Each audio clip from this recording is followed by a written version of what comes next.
Assalamualaikum anak-anak, kembali lagi ke pelajaran IPS. Hari ini kita akan belajar mengenai dinamika kependudukan Indonesia. Kita akan belajar mengenai pertumbuhan dan kualitas penduduk dan juga keragaman etnik dan budaya.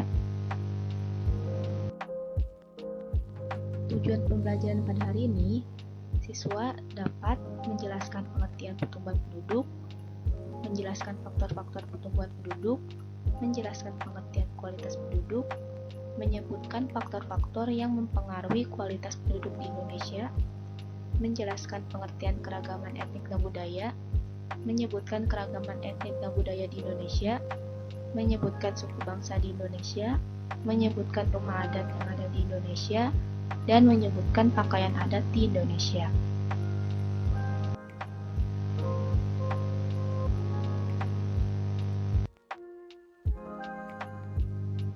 Apa itu pertumbuhan penduduk? Jadi, pertumbuhan penduduk merupakan perkembangan dalam hal penambahan maupun pengurangan jumlah penduduk di suatu daerah atau negara. Ada beberapa faktor yang mempengaruhi pertumbuhan penduduk di Indonesia. Yang pertama, ada fertilitas atau kelahiran. Kelahiran ini bersifat menambah. Lalu, ada mortalitas atau kematian. Kematian ini bersifat mengurangi. Dan yang terakhir ada migrasi. Migrasi ini dibagi menjadi dua, yaitu ada yang bersifat menambah dan ada yang bersifat mengurangi. Yang bersifat menambah disebut dengan imigrasi, namun yang bersifat mengurangi disebut dengan emigrasi.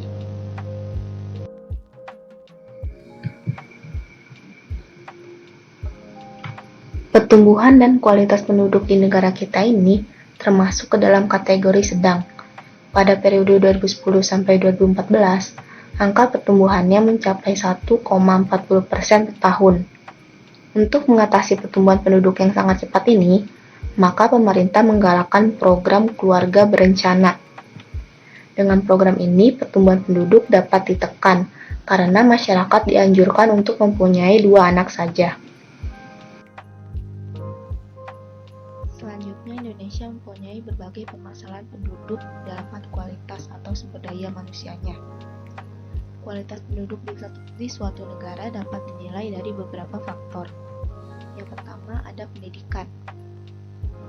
Seperti yang kita tahu bahwa di Indonesia ada program wajib belajar 12 tahun, yang artinya masyarakat Indonesia rata-rata hanya lulusan sekolah menengah atas saja, dan tidak semua masyarakat bisa menikmati pendidikan perguruan tinggi.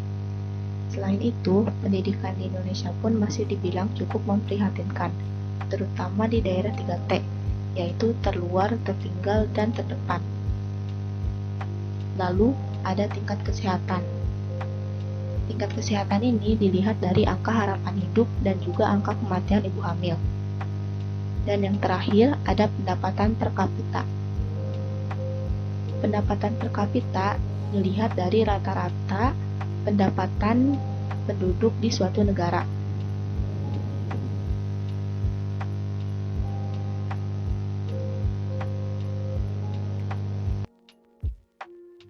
Selanjutnya kita akan belajar tentang keragaman budaya di Indonesia. Indonesia merupakan negara yang majemuk karena mempunyai berbagai macam suku bangsa yang berbeda-beda. Keragaman yang ada di Indonesia adalah kekayaan dan keindahan bangsa Indonesia. Keberagaman negara Indonesia terbentuk oleh berbagai macam suku bangsa yang mendiami lokasi tertentu. Menurut data Badan Pusat Statistik tahun 2010, Indonesia memiliki 1.128 suku bangsa. Kalian bisa melihat berbagai macam suku bangsanya melalui tabel ini ya. Kalian bisa pause dulu videonya agar bisa membaca berbagai nama suku bangsa yang ada di Indonesia.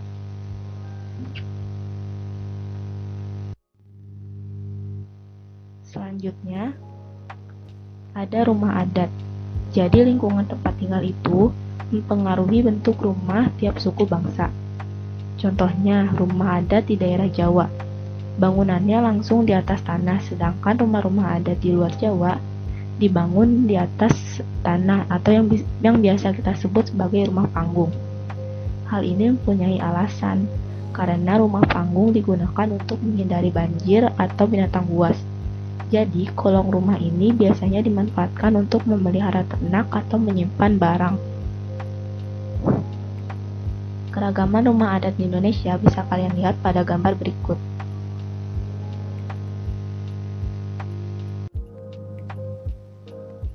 Selanjutnya ada tarian daerah.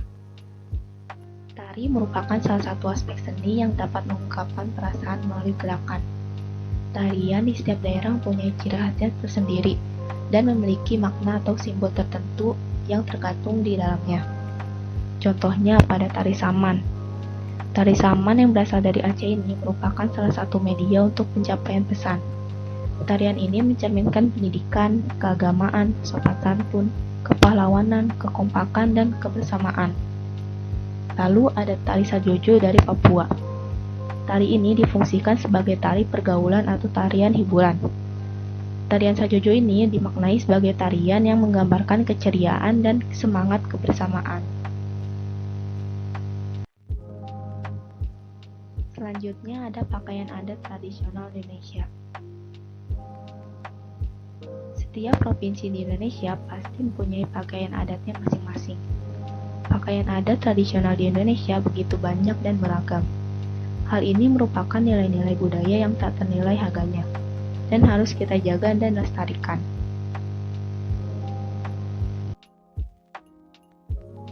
Sekian materi pada pertemuan hari ini. Semoga penjelasan Ibu tadi dapat menjadi ilmu yang bermanfaat bagi kalian semua.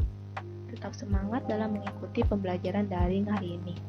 Wassalamualaikum warahmatullahi wabarakatuh.